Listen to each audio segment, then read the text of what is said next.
Salut! Comme vous le savez, tout homme rêve d'avoir un garage de rêve. Moi, je suis chanceux de pouvoir avoir mon garage. J'ai travaillé fort pour le réaliser. Puis aujourd'hui, je vais vous montrer, suite au conseil d'un de mes bons amis, Pierre, comment faire un établi. Pas trop cher, mais surtout solide. Au début, je voulais mettre des modules d'armoire de cuisine comme base pour mon établi, mais comme j'y ai repensé que ça ne sera pas tout à fait assez solide pour un établi, j'ai décidé de le faire avec du pain. Et puis, je vais vous montrer comment j'ai fait ça. Premièrement, la structure. La structure, il faut que ça soit fixé solidement au mur. Et puis, pour ce faire, vu que les murs sont en 2x6 avec une laine isolante, coupe vapeur, puis après une forens, ben avec mon détecteur de montant, je ne pouvais pas aller trouver les studs, les montants, pour me pouvoir visser solidement. Fait que ce que j'ai fait, j'ai indiqué l'endroit où ma lisse de murs allait, et puis par la suite, en bas de ma liste de murs, si vous voulez, j'ai fait des perçages jusqu'à temps de trouver un montant. Là, après ça, c'était facile. Je mesurais 16 pouces, je tombais dans un autre montant. C'est comme ça que je les ai, installés. Comme vous pouvez le voir, j'ai un check dans le bas de mon mur. Alors, il a fallu que je pose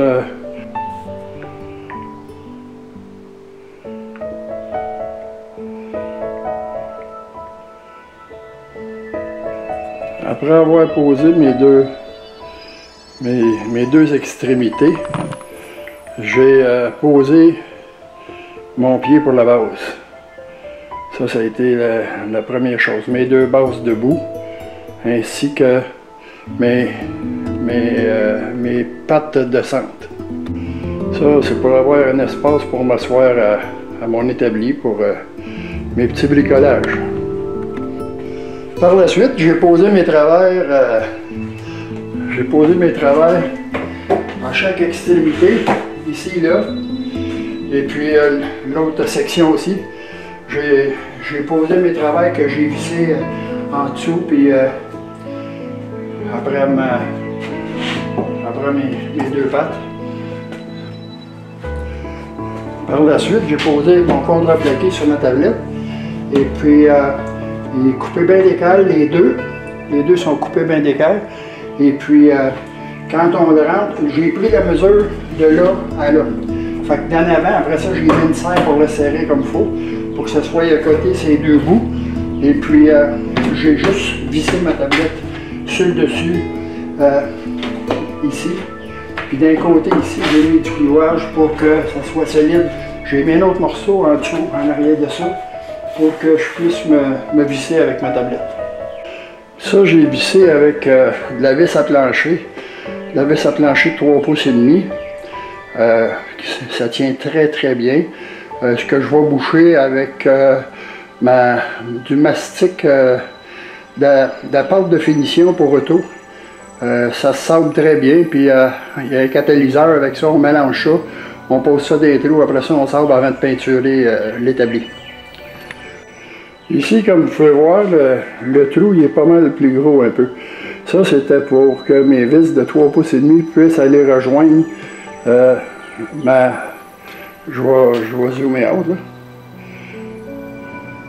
Que mes vis de 3 pouces et demi puissent aller visser ici dans ma patte.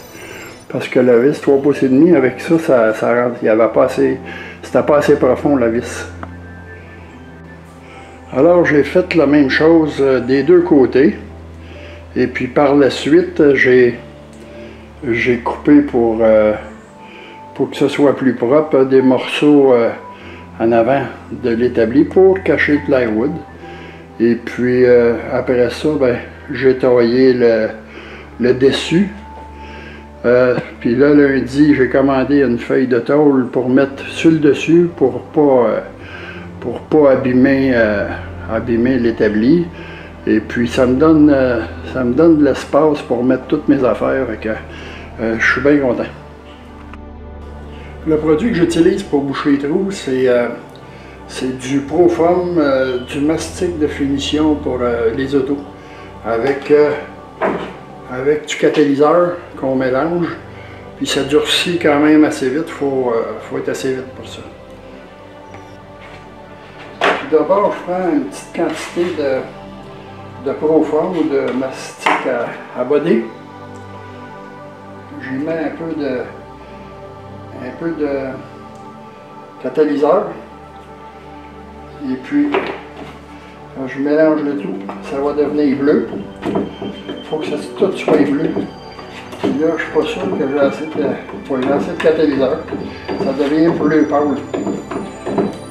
Il faut bien mélanger comme il faut. Puis ça travaille vraiment bien. Puis là, tout ce que je fais, je mets ça sur mes têtes de vis. Simplement. Puis après ça, je vais pouvoir les sabler. En fait, tout ce qu'il fallait. Toutes les vis qui sortent.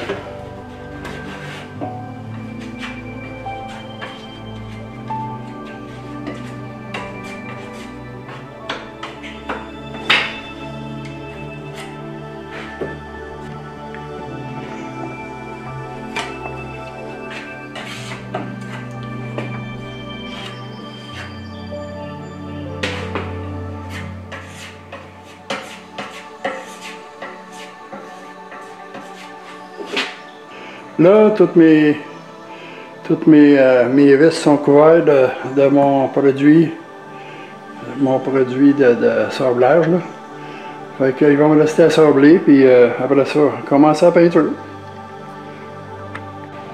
Mon garage, c'est comme ma caverne d'Alibaba. J'ai tout ce qu'il faut.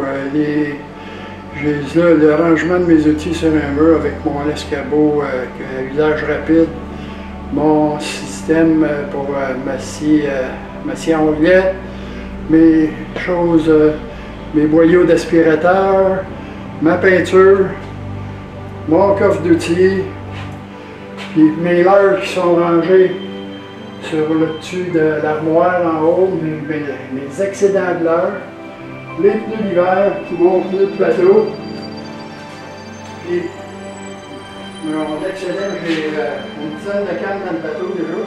Ça, c'est ce qu'il y a de plus au cas où. Ensuite de ça, j'ai mes râteaux, ma brosse pour laver les véhicules, le squidgy, des brosses, mon souffleur de feuilles, la tondeuse, la laveuse de pression, le compresseur, le lavabo, puis mon frigidaire.